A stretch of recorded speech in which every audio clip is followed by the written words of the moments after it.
Hello everyone and welcome to Mountain Lake Journal. I'm Tom Hellick. The holidays are going to be brighter for nearly 1,000 families here in the North Country, thanks to the generosity of many who have donated toys, winter clothes, and cash to the nonprofit Christmas Bureau that for more than 40 years has helped families throughout Clinton County during the holidays. Every year, hundreds of volunteers donate their time to help collect and deliver the gifts.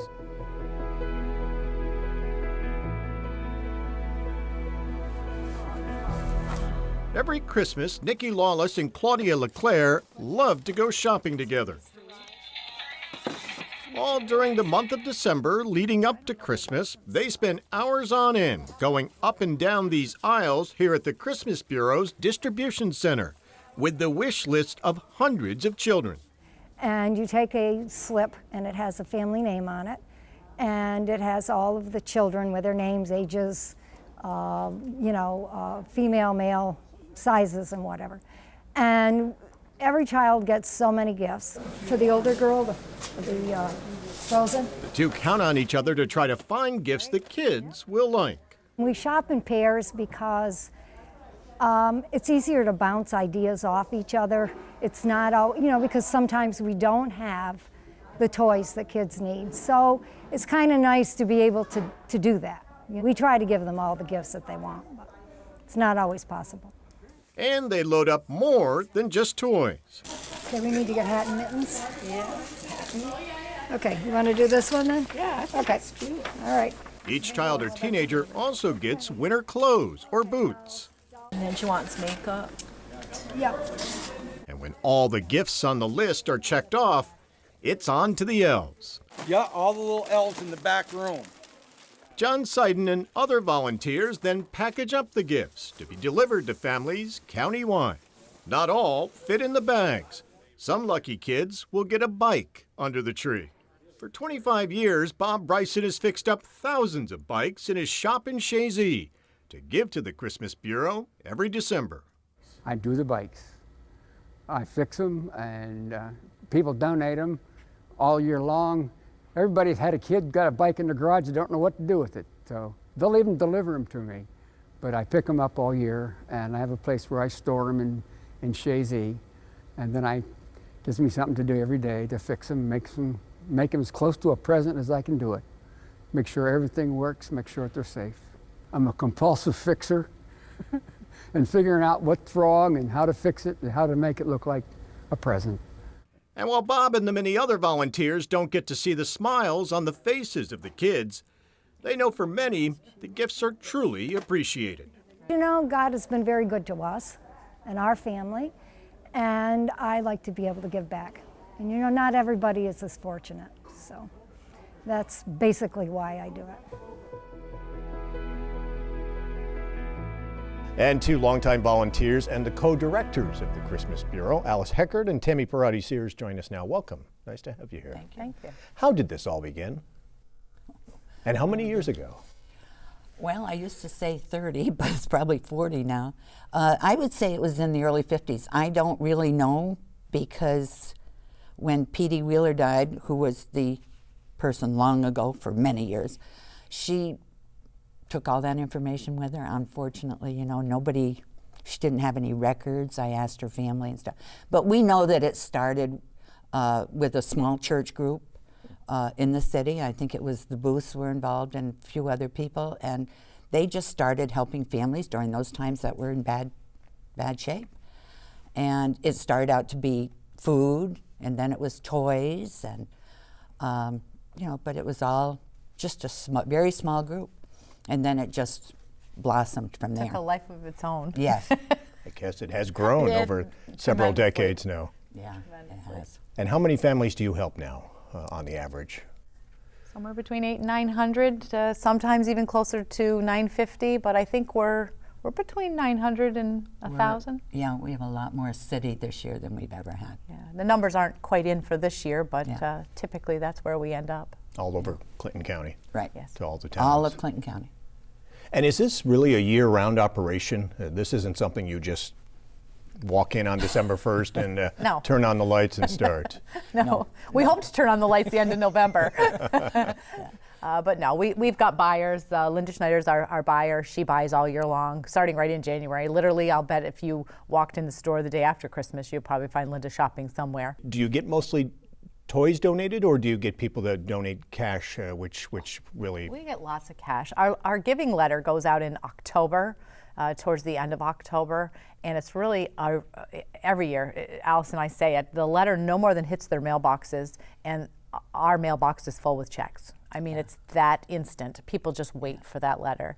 But yeah, we get mixed. I think I don't know, more toys, more money. I think we get more toys in the last few years, but the money, we have several groups now that earn big money for us. Yes. Like the poker fun run, $6,200 this year. Oh, fantastic. Santa night, $13,000.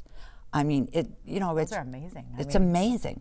And tell us what Santa Night is. Santa night is where a group of people gather after they have sponsors with money, and they pay that money to get on a limo. Used to be a bus, now it's a couple limos.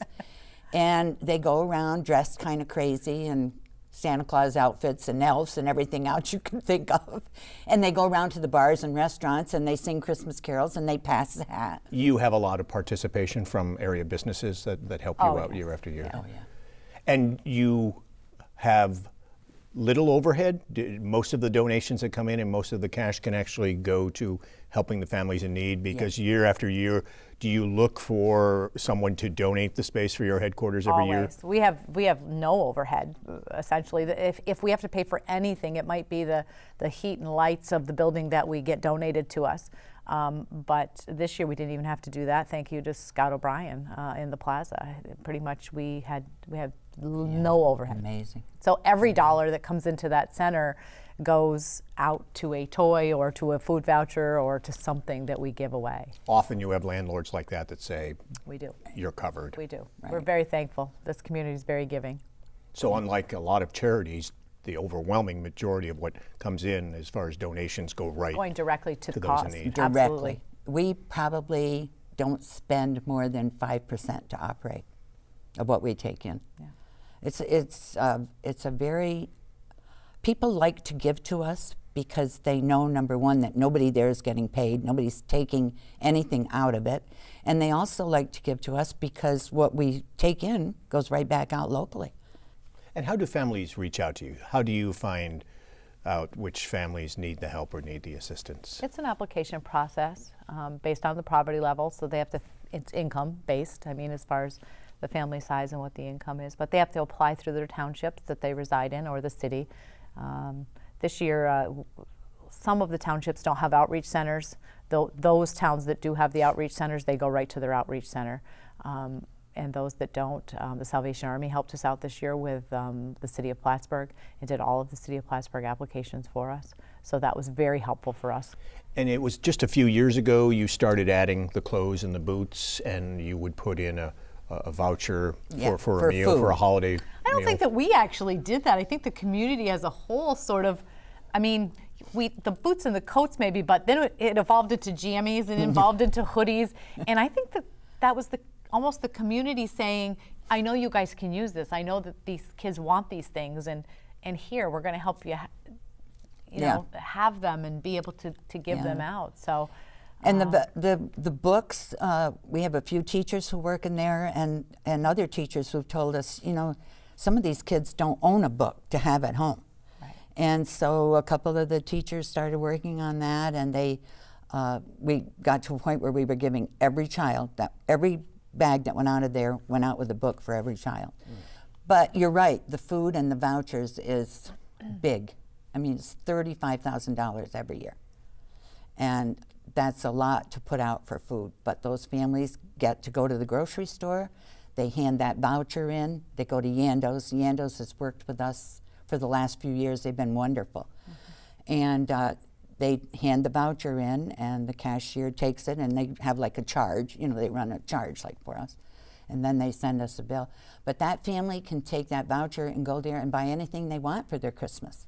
Probably about this time of year is when you would prefer to have cash donations if folks are watching this and would like to help you out. Very Well, much. Cash is probably Yes. what helps at this time of Yes, year. because we have to pay for those food vouchers Alice was just speaking of. We have to pay for those in January.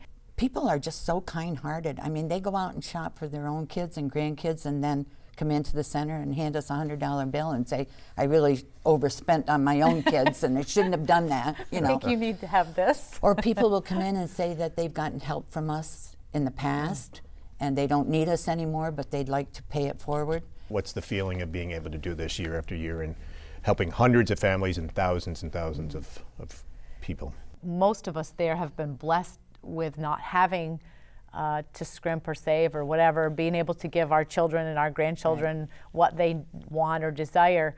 I think it's nice to help somebody else be able to have that too. On Christmas Day, I get that feeling. Yeah. We helped. It's nice to Yeah, help. we did good.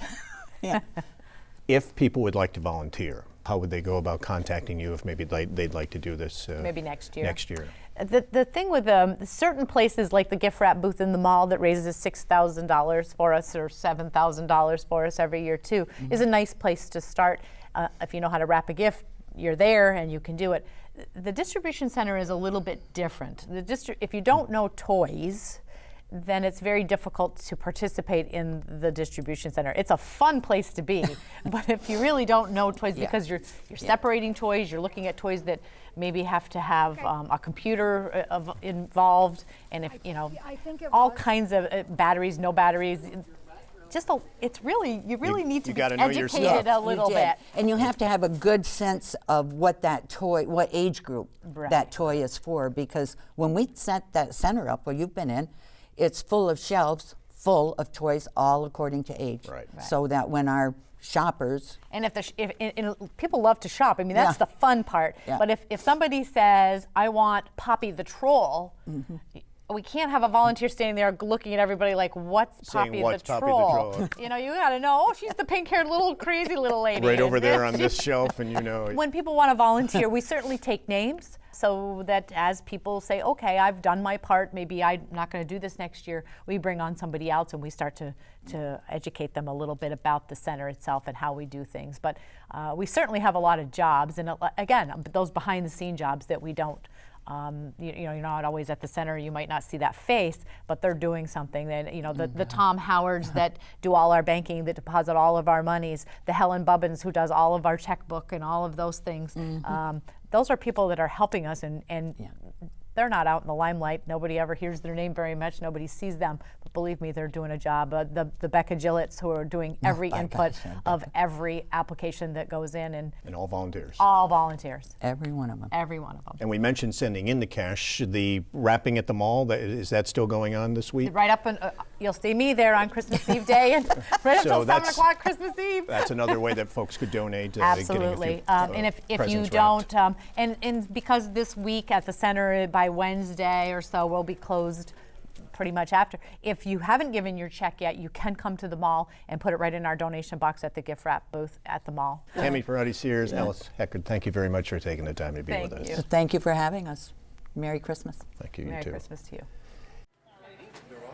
Volunteers with organizations and businesses will do gift wrapping at the Champlain Center Mall in Plattsburgh right through Christmas Eve on Saturday. These volunteers were with Don Dooley and Associates Real Estate in Plattsburgh.